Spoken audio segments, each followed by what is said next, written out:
Hi, I'm Healy Means. Welcome to my channel and welcome to a Backyard Shenanigans video.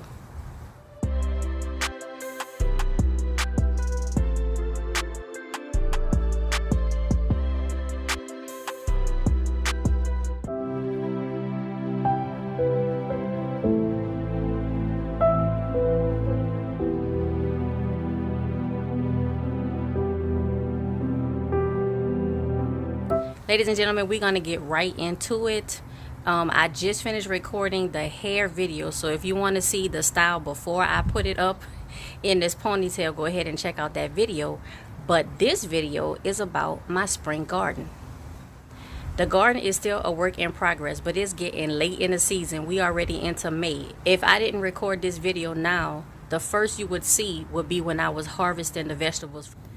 For those of you who have been watching my channel and my Backyard Shenanigans videos, you know that I always show you the aloes first. I'm not going to go over there because there are some bees, and y'all know spiders live in my aloes, so we're not going to get too much of a close-up. I'm going to zoom and crop a little bit so you can see, but this is what the aloes are doing. I cut off a lot of the flower stalks just because, y'all, it's getting ridiculous. And if you can see, the tops of most of my aloes are brown. They are getting dry because of the sun. It's very hot out here. This means I'm going to have to start watering them more often. But the last thing I need them to do is to make more baby aloes. I'm going to start like from the back of the garden and go to the front, well, the back of the yard, and then go to the front. So this is my cherry tree. One of my cherry trees. As you can see, plenty leaves. All of the flowers have dropped off, but I have plenty green leaves. The tree is alive and well. Not long after I originally got this tree, I killed like the trunk. So all of these are offshoots and sprouts, and I am just afraid to cut them off because I don't want to kill a tree. I really need some help with that. So if anybody knows anything about cherry trees or trees period, and after you like pretty much kill the main trunk and you have a bunch of offshoots, like is there a way to, I don't know, revive the trunk, or what offshoots, what branches can I cut off and still grow and develop this tree so it looks more like my other cherry tree? Here is my second cherry tree. It is much larger, and as you can see, it has a well-defined trunk. I had plenty flowers. I even had a few cherries on my tree, but they died and shriveled up before I could take any of them off. I know that I need both of my cherry trees to have a nice cherry harvest, but they have to get in sync, and so far they have not done that. I did move the first cherry tree that I showed you. I did move that from another spot in the yard to this spot. I really think that's where I went wrong. The tree is still alive and growing, but ever since I moved it, it haven't been the same. But this tree, as you can see, plenty leaves. Green is just growing taller and taller every year. I believe this is year 2 of year 3. I can't remember, y'all, but it's a very healthy tree. I'm just waiting for those cherries. Here we have the tomato tree. I don't even call it a plant. Y'all, look how big this thing is. I have cut off over half of this tomato plant, and it just keeps growing back. Growing. As you can see, I'm getting flowers. So pretty soon we even gonna have some more tomatoes growing off of this tomato plant. What I want to do is gather the entire plant and put it inside this tomato cage. I know it's too tall and too big for that, so I'm going to use some of these 6-foot stakes that I bought, and I'm going to use that as well as the trellis that's behind there to help support this plant and hopefully get some more tomatoes out of it. I mean, it keeps growing and growing. This tomato is at least 2 years old, and it just, I mean, I don't even know what to say, except I don't have the heart to pull it up. I mean, look at these leaves. I mean, we're talking about tender green leaves. I think I do still have at least one like tomato worm. When I find them, I do kill them, y'all, because I don't want them on my tomatoes. I don't want them on my plants. But this tree just amazes me. I mean, life after death. Y'all don't get me started, because you know I'm immediately thinking about 1,000 Bible verses. But yep, that's the tomato plant. And in here is a strawberry plant that's also 2 years old. Here are some strawberries, like kind of growing in. I pretty much have left these strawberries alone. I've been eating the strawberries off the other plants that I'm about to show you.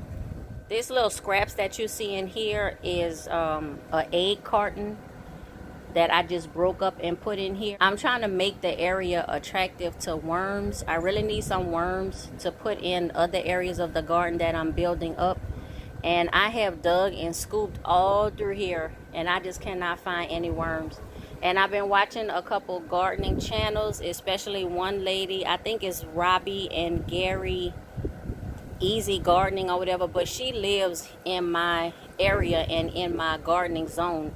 So I'm in zone 10A, and she also lives in 10A, and she was telling me, well, she made a video and she said, you know, to attract worms, you can't just have the garden soil and the topsoil and the plants, because the worm's job is already done. Everything is broken down. You need to put leaves, paper, food scraps, just things in there for the worms to eat to attract them, and for them to benefit your soil. So that's what I'm trying to do. This area still needs to be built up, and I'm going to be doing that after I get the new addition to my garden settled.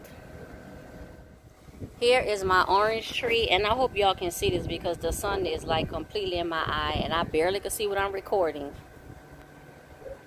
But this is my orange tree, and if y'all remember the past several times that I showed y'all this tree, this thing was just like a dead stick in the ground. Now I have plenty leaves. It's still very short. It might be maybe 18 inches tall, but the fact that I have all of these leaves is green, there's growth. We just gonna keep working with it. Excuse the mess like in the background everywhere. Like I said, the garden in my yard is still a work in progress. I've been concentrating most of my time on the last thing that I'm gonna show you. Y'all know I gotta say the best for last, but this is the orange tree, and I'm just hoping that it'll grow well enough this year to maybe next year we'll get some oranges. Here are the strawberry plants. These plants are also 2 years old. Y'all, I'm telling you, like from last season and a half ago to right now, some of my plants, they just have thrived and survived. And I mean, they're so green and growing. I mean, look, the leaves are standing up. The stems are standing up. The leaves are spread out. I mean, it is very green. I just didn't have the heart to take any of these down. You can see these strawberries right here, y'all, the birds. Now I have birds coming and pecking at my strawberries, but that's still better than a possum. I have several strawberries like in the making, and I have some over here. Y'all know I'm trying to avoid the spider webs. You probably can't see them, but like they're right in front of the camera, so I don't want to get too close. I ain't trying to disturb no spiders. But these plants have been producing some very large strawberries, and y'all, I've been eating them. Oh, they're so good. They are so good. Again, I have some more of these egg carton scraps. I'm gonna add some food scraps and just paper, some other stuff that Robbie recommended to attract worms. I really need some worms to put in my garden.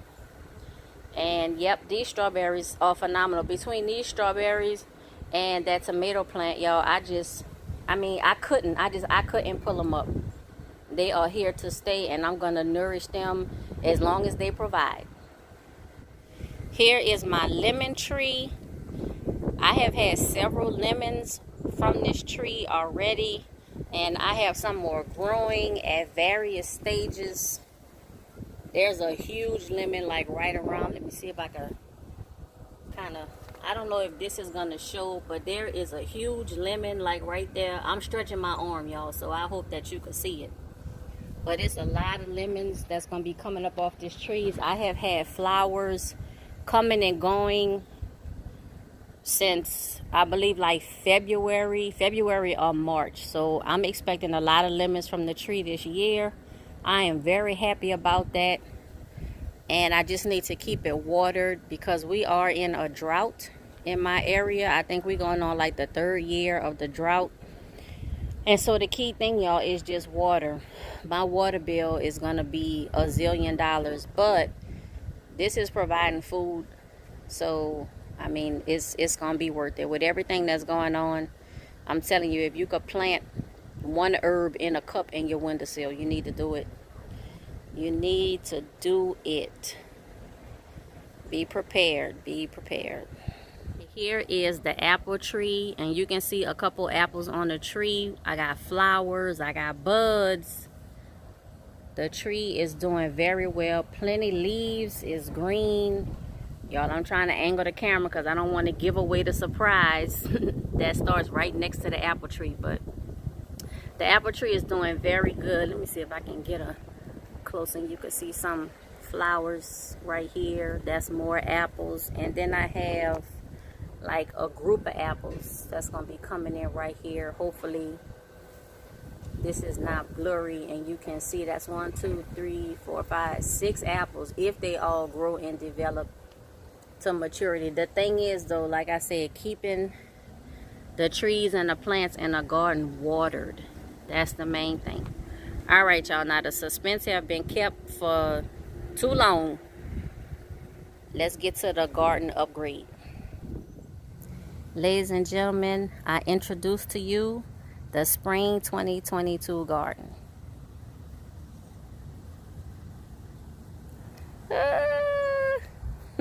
Y'all, I am so excited about this garden. It is still a work in progress. As you can see, my shade cloth is going with the wind fabulous on both of them. But let me give you a little bit of details about this garden area and how it came to be. If you recall, this is the area where I have tried to grow multiple avocado trees, and 5 of them, y'all, 5, and I never was able to get them to grow. They all died. So I decided to do raised beds in this garden. So I started off with the landscaping fabric that you can see around the edges. So this is landscaping fabric with mulch over it. And so this entire area, I have the landscaping fabric in the mulch. There's a deep slope on this area and I had to even it out. If you can see, like right here with the slope, you can kind of tell. You see why I had to like build it up on the sides to support it. Let me see if I can kind of like come down and show you.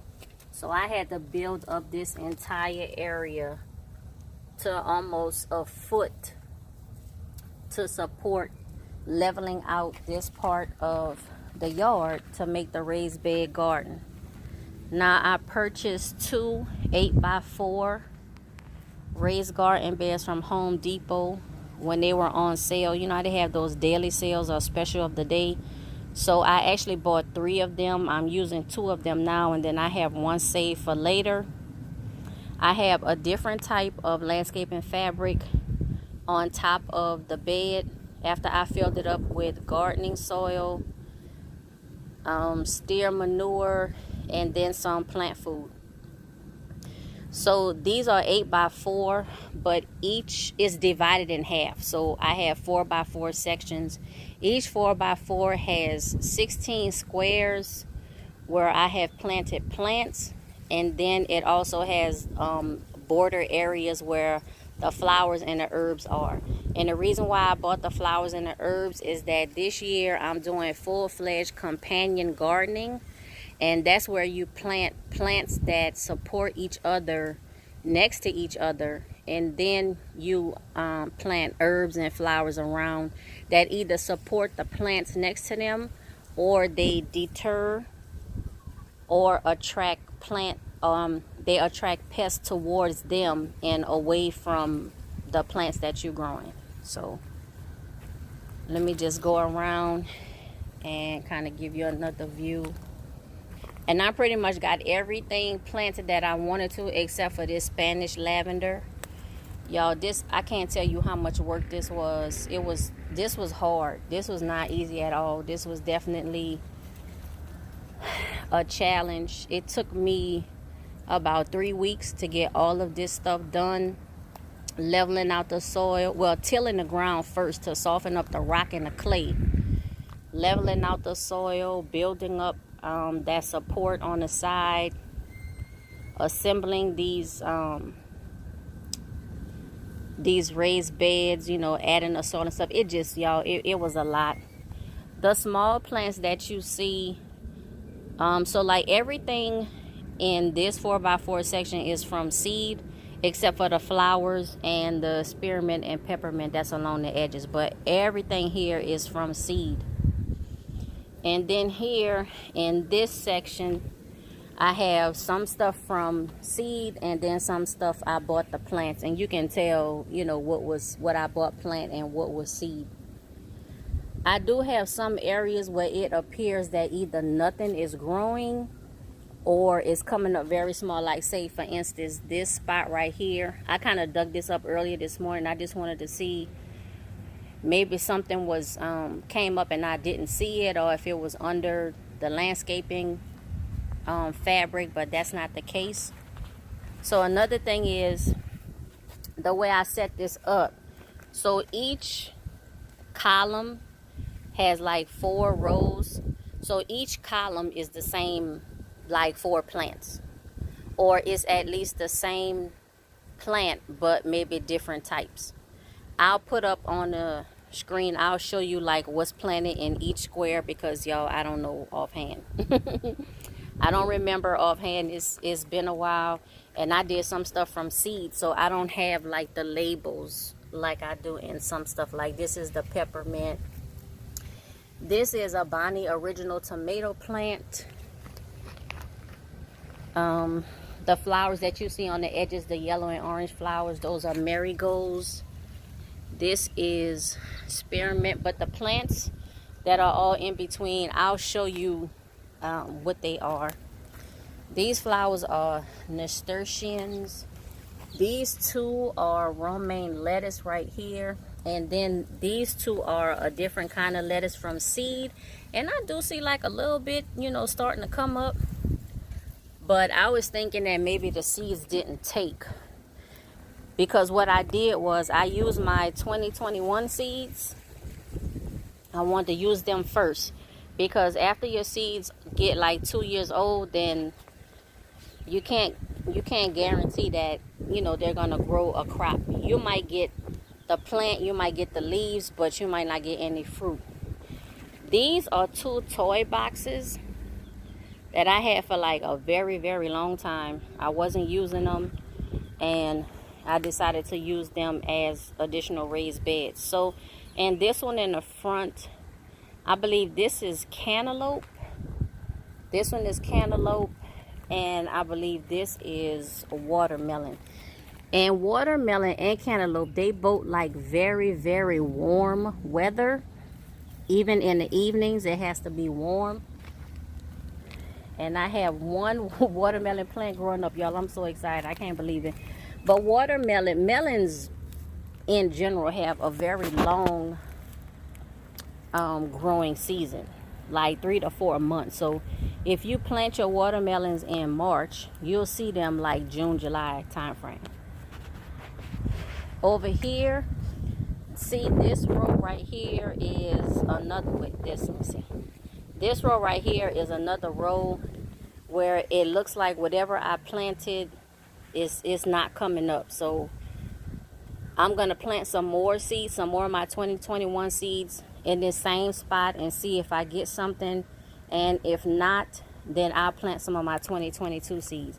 I'm trying to save my 2022 seeds for my fall garden, my summer/fall garden, and like the beginning of 2023.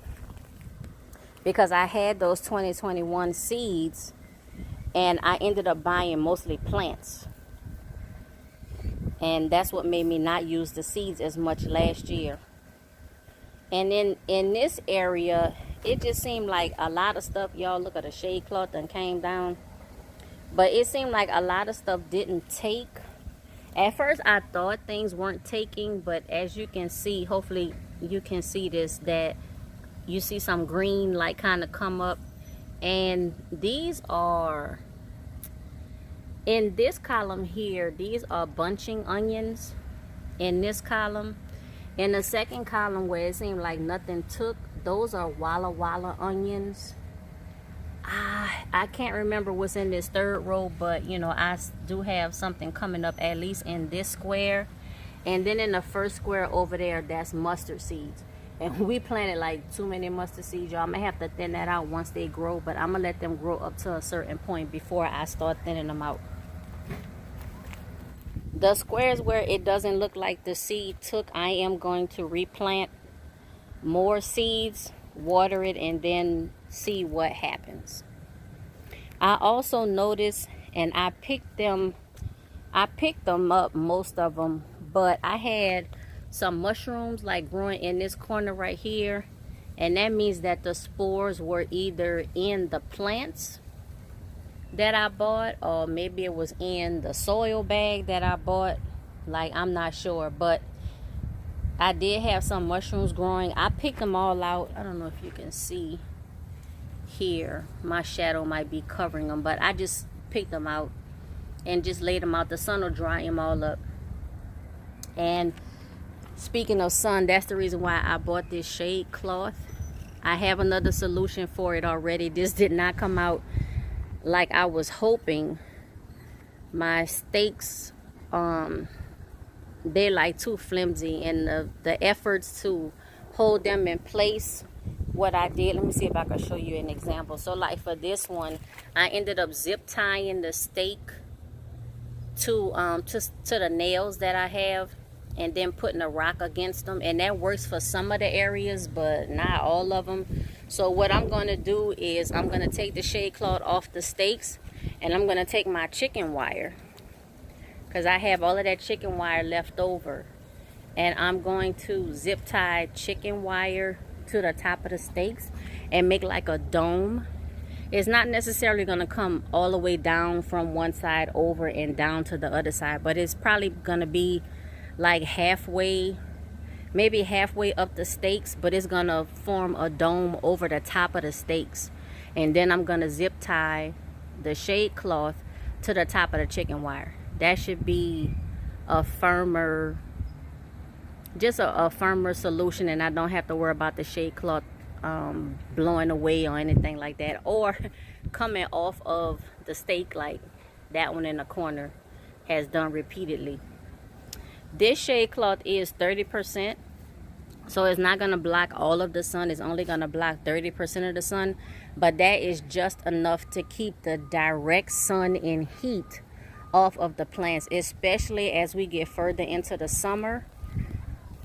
Most immediately affected, y'all, was my lettuce. I wish I would have took a picture of the lettuce when I first got it. So when I planted it, it looked like this, but after the first day, every leaf was wilted, dried. It was all like flopped over, like I thought the lettuce had died in 24 hours. I watered them, they came back to life. And then I bought the shade cloth to put over them, and they seem to be handling the sun a lot better now. These plants in the middle here, these are cherry tree plants, and we again planted way too much, so I'm going to have to thin that out. But when they grow to a certain point, these tomato cages that I have over here, those will go in that area right there. Again, I don't remember everything that I planted in every spot except the things that have labels, but I will post the picture of what I have planted in each spot. And I use this program that helped me, y'all, immensely. It helped me with companion gardening. I'm gonna do a whole separate video on companion gardening, and that the program that I downloaded, it helped me so much. You ever wonder why if you planted certain plants next to each other, one would thrive and then one would die, or it wouldn't produce as well? It could be because they're not good companion plants. Well, this app shows you what plants go well around each other and what herbs and flowers to plant, you know, to benefit the vegetables and the fruits and stuff that you're growing. Y'all, it's awesome. It helped me so much. Like, I'm just, yeah, I'm gonna be using that app like forever. And it's free. Y'all know how I roll. It is free. So this is my new overhauled garden area. I am so excited about it, y'all. It looks so aesthetically pleasing. It looks a lot better than just having that dead, just empty look with the weeds growing all over the place. This looks much better. And once I get the chicken wire and the shade cloth set up over the stakes, it's gonna look even better. I also have to continue building up these raised beds because I have not forgotten about them. And when I thin out some of the plants from the garden, like I planted too many tomatoes or too many of this, too much of that, I'm probably gonna put those plants here. So I already have my garden soil ready. I have my steer manure. It's in the white bags. I have citrus and avocado plant food. I have other plant food. Like, I'm ready. One last thing that I wanted to say, I got these Vigoro decorative stone pea pebbles, and what I'm gonna do is, after the plants in the garden grow up to, you know, a decent size and they're much fuller and filling in a lot of the space, I'm gonna go in and lay these pea pebbles down over the landscaping fabric and over the topsoil to just give it a even more, just a pleasing look. I'm hoping. We'll see how it turns out. Ladies and gentlemen, that's all I have for this video. Tell me, what do you think about my spring garden? What do you think about the new setup? Y'all, it was very expensive and it took a lot of work, but I'm telling you, I know that once I get this set up, this setup is gonna last me for seasons upon seasons upon years upon years. All I'm gonna have to do is re-nourish the soil, plant my new seeds, or set my new plants, and I'll be ready for the next growing season. Please remember to like, comment, subscribe, click that notifications bell, share this video, share my playlist, and share my channel with everyone you know. And if you have any tips for how to grow my spring garden, or tips for everybody about anything having to do with gardening, growing fruits and vegetables, tending to trees, getting rid of pests, all of that, share that with everyone you know. And until next time, be safe, be well, and be blessed.